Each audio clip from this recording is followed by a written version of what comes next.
But today I'm very, very excited to get to continue in our series we've been doing this summer, The Parables of Jesus. Jordan's done a really good job of bringing things to life that I've never thought of before. God's Word has just been really awesome in this series to me. Today we're going to talk about the cost of discipleship in the book of Luke.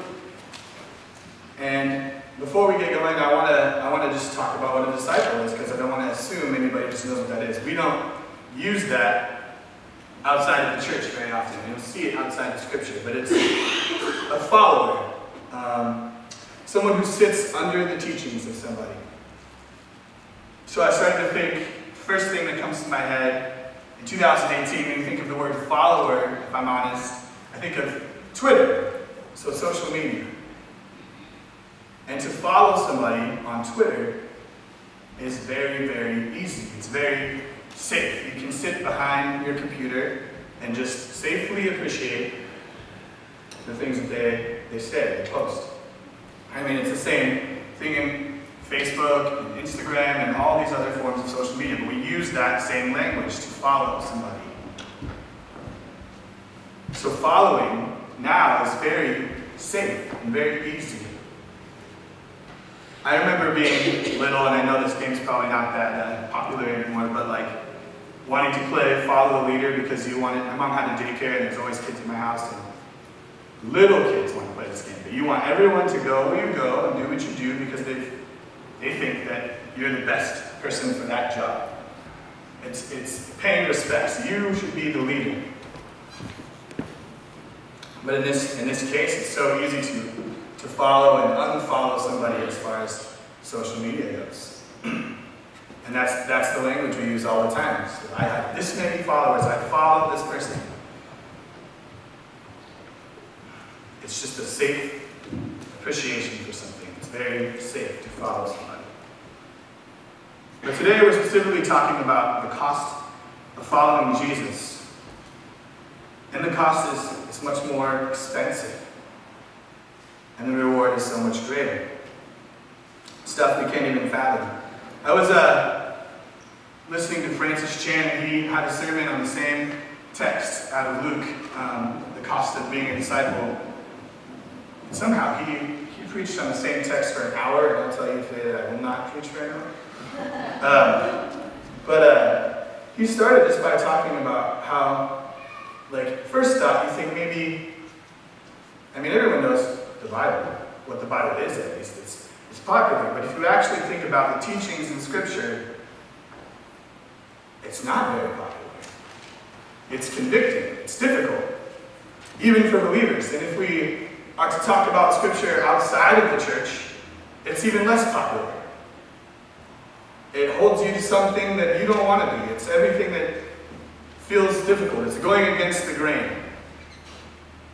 The Bible is not popular.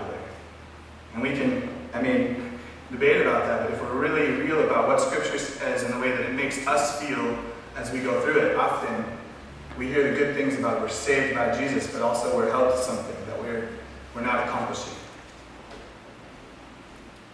And I wasn't going to do a parable when Jordan asked me to preach. I was going to choose something different. Somebody suggested this parable to me, and then I brought it to Jordan, and his eyes kind of got wide. And I was like, yeah, if you're up for it, then you should do it. Because it's a convicting text that we're talking about today. This isn't the sugar-coated part of Scripture. I'm dealing with aspects of this text now, and I'm ready to preach it to you, but I still struggle with these kinds of things all the time. But today, understand that the cost of being a disciple of Jesus is expensive. And we're going to talk about it. So let's bow our heads and pray. Dear Jesus, please, like Bob said, speak through me today. Help me to be calm and just deliver your words to your people. And speak to my heart as you have this week, and to everyone's heart here and our minds. Help us to be an extroverted, outward-facing, just community to go and make disciples. I pray this on Him. So if you guys want to look at the screen, again in Luke 14, 25 through 35, and I'll read it from the screen. Here, so you can follow along. Now great crowds accompanied him, and he turned and said to them, "If anyone comes to me and does not hate his father and mother and wife and children and brothers and sisters, yes, even his own life, he cannot be my disciple. Whoever does not bear his own cross and come after me cannot be my disciple. For which of you, desiring to build a tower, does not first sit down and count the cost, whether he has enough to complete it? Otherwise, when he has laid a foundation and he is not able to finish, all you who see it begin to mock him, saying, 'This man began to build and was not able to finish.'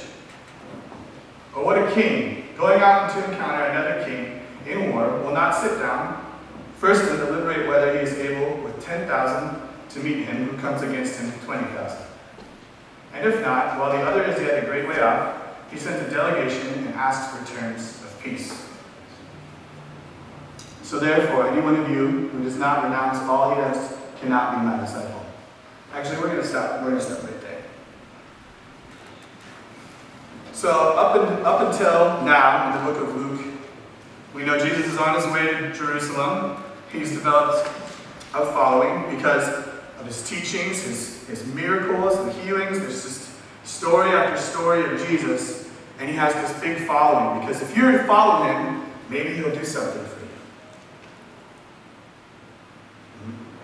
Maybe he heals somebody in your family. Maybe you're more popular because you're a friend of Jesus. It's like this surface level following. And it's different. What Jesus does here in the beginning of our story, in the beginning of this text, is very different than what we would see if someone was popular now. I mean, I feel like people being famous try to just maintain a status of being popular. Staying out of trouble, saying the right things, being in the right places at the right time. They have people like that they pay to keep the garbage out and that they can look good. But Jesus turns around and look at verse 26 and 27 to a large crowd and starts with two very, very convicting, tough things. And he uses harsh language even. Hate your loved ones. Hate your family. Carry your own cross. We're going to spend time unpacking these things. But most people, especially outside the church, if you were to read that Jesus said to a large following, hate your mother, father, daughter, son, etc., your loved ones, hate your own life, and left it there, it's very difficult to experience the love. And we hear so many things about Jesus. He's famous for dying for us, for loving for us, all these things. But here he's getting very real with the large crowd who is following him. He knows he needs to weed out those who are following him just because of their popular status or because it's comfortable. Because he knows what's ahead. He knows times will be hard. You know, see, we read in Scripture in another spot where he doesn't use the word hate, but he's talking about a place in your heart. He says, anyone, this is Matthew 10:37, anyone who loves their father or mother more than me is not worthy of me. Anyone who loves their son or daughter more than me is not worthy of me. He's not speaking about mistreating someone or ignoring someone. Hate is not neutral. It does not imply disinterest.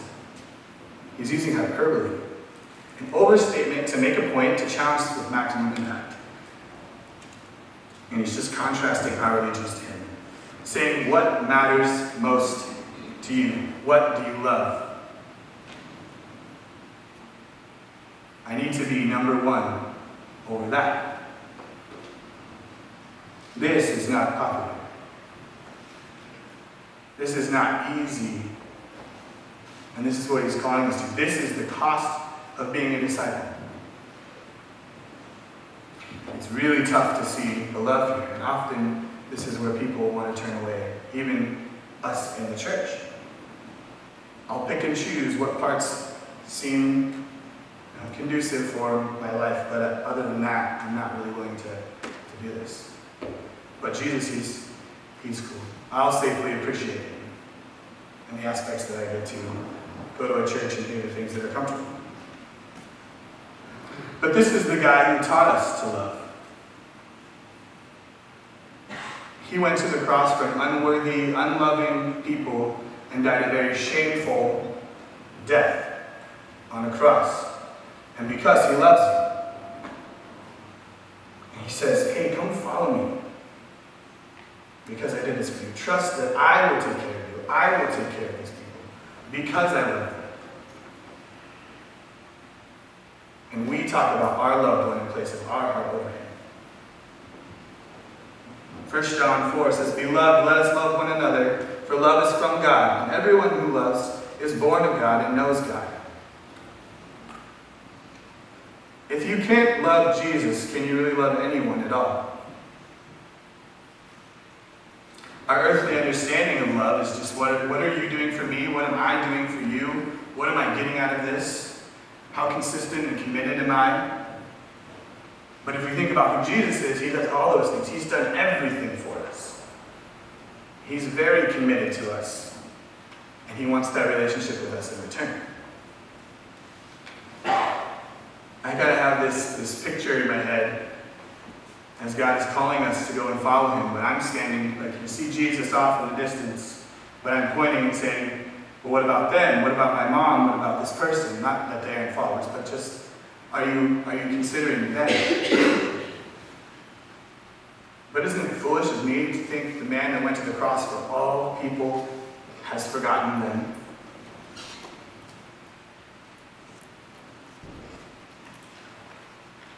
Jesus says the cost of being a disciple looks like follow me, trust me, and trust I will love them enough. So verse 27 goes on, and this is the second part that's very convicting and difficult. It says, carry your own cross. Bear your own cross. He's already done that. He already accomplished it on the cross for us. Why is he asking us to carry our own cross now? I think it's because we need to understand the weight of the sin and what he did for us and our need for Jesus and this gift that he is extending to us. He's saying, do not take this lightly. Understand what I did for you. Understand the weight of your sin. Jesus, the Son of God, in all his glory, comes down and makes himself nothing. Comes to earth and makes himself nothing. Lives a perfect life and carried our cross and was hung in the most shameful way. But we get quiet and get scared off when things get a little tough. The other day, I did a favor for a friend and worked at my old job in the kitchen downtown. But any of you, they know I work at a church, and I actually stopped working there because I work at a church. And we constantly talk about it. It's their favorite thing to talk about. I'm extremely outnumbered there, and it's very difficult. But I've also planted seeds, not me, Jesus planted seeds in the lives of these people through this. But the other day, I was feeling tired. It was 6 a.m. and I was going to go to work. And I put on this camp kind of shirt with a Bible verse on it. And I didn't realize it until I was about in my car. And I was like, I'm just asking for it here, by wearing this shirt. This is just going to start a conversation. I'll be honest with you, it's 6 a.m. and I flipped my shirt inside out before I got there. Because it's 6 a.m. and I'm not ready for that kind of conversation. I don't want to do this. I barely want to go to work, let alone talk about this. I shy away from opportunities all the time to be bold, to be outnumbered. Jesus says to the big crowds in the most brutally honest way, you cannot be my disciple if you are not willing to do this. These two very difficult things. Carry your own cross. Put me first over everything that you love most. I took a second to just imagine what the crowd is doing. The text doesn't say so, but I could only imagine that they're talking amongst themselves and maybe leaving. Why would they want to follow this person? consider the cost. He isn't trying to maintain his popularity this way. You need to know the weight of your sin and what Jesus has done for you. And live in response. Do not take it lightly. So verses 28, 29, as we go on, he tells two different stories here, or creates two analogies, two different parables. One about building a tower. Wouldn't you consider the cost? Because if you didn't have enough to finish it, it would be embarrassing. And if you relate this to following Jesus, what does it look like if we are to kind of follow Jesus? You can't kind of follow Jesus. You can't kind of follow anyone except for the way that we follow people on social media. Because we never actually in the same places they're at. Maybe by chance you are. There's no sacrifice in this following of people. But he asks people to consider the cost of building a tower. Wouldn't you do that? You would. And if you didn't, you'd look like a fool if you didn't have enough to finish it. And then he goes on to talk about war. Being outnumbered, kind of like I was talking about the other day when I turned my shirt inside out. In that sermon that Francis Chan did, he does a little bit where it's like you sign up, you swear in, you train, you're ready, and you're in the front lines.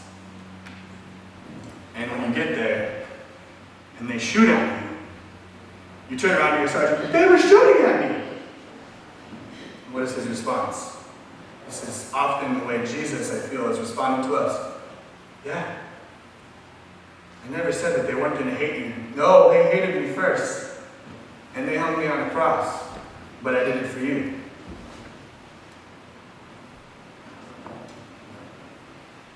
You know why I went through all the pain and shame and embarrassment? It's because I love you. What would it look like if Jesus didn't consider the cost? Scripture tells us he wept in the Garden of Gethsemane and asked for any other way but the cross. What if he was to give up there when it was tough?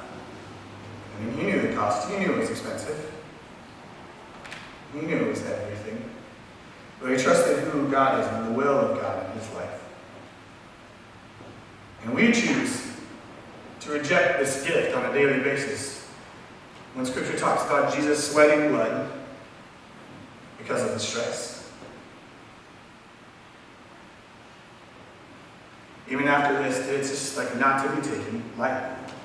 Jesus says to the crowd, if you don't understand this, then don't follow me. You cannot be my disciple. In this life, this means it's going to be hard times. Are you ready? It was very hard times for Jesus. I wanted to put it into a different perspective for us, and as we give gifts to each other. Holly, her doll, gives gifts to everyone. That's her love language sort of thing. And often just because, out of nowhere, many of you have probably received a gift from Holly for no reason. But I remember when we first started being friends, I almost kind of felt indebted to Holly, because I'm just like, she always gives me stuff. I never give her anything back. So it's so great. But also feeling the need to do something in return, a nice gesture at the very least. I also was just thinking, I don't know, Nintendo 64, some of you might know what that is, but for me it was the most important thing in life when I was a small child. And I asked for one for Christmas. And I actually didn't expect to get it because I wasn't a very good kid. But when I got it, I remember, my mom's laughing, I was shaking in actual excitement because I got an N64. But also the same sort of feeling, looking at my parents, I didn't vacuum last week. I didn't do that. I didn't do this, but I promise, now that you've given me this, I will do that. I will, I swear. I'll be good. I swear. This is the way we respond when we give gifts to each other, and we actually consider the value of the gift given to you. If it's not that expensive, you just kind of say thank you. But if it's very expensive, we're just in awe, we're in shock, overwhelmed with this feeling to return the favor, or live in response to the gift that was given. I continue to reference the gift, and I don't want to assume you just know what this gift is, but we've talked about it being expensive. And I talked about the way I felt about an N64, a Nintendo 64. And to me, now that I'm an adult and I understand what it costs, it's a little less shocking. But as a child, you're like, are you sure? Are you sure you can afford that? That's so much money. I didn't make that much money. This is the most expensive gift ever given to you. Extended to you. And Jesus is calling us to live in response to that. You know, the cost of being a disciple, this journey seems a lot easier when we understand Jesus went to the cross and accomplished everything for us. When you know your entry into heaven is paid. Your entry into time forever with God is paid. No more pain, no more suffering, and it's very, very expensive. That feeling you get when you get a great gift should be, this is the way that we should feel about what God has extended to us. And it's because He loves us. What does that look like for Rock of Ages here in Seattle, in an area where people do not know Jesus? We are severely outnumbered. We need to live in response to the gift that has been extended to us. Jesus has paid it all. He's paid everything for us. So we should have no fear in serving Jesus here, for we are outnumbered. And I know when we began reading this text, I talked about it being difficult to put Jesus first over your loved ones and carry your own cross. And we know we can't do that. He knows that too. And he's died for us anyways. He's just saying, follow me, live in response to what I've done. Do not take it lightly. I did it because I love you. You guys without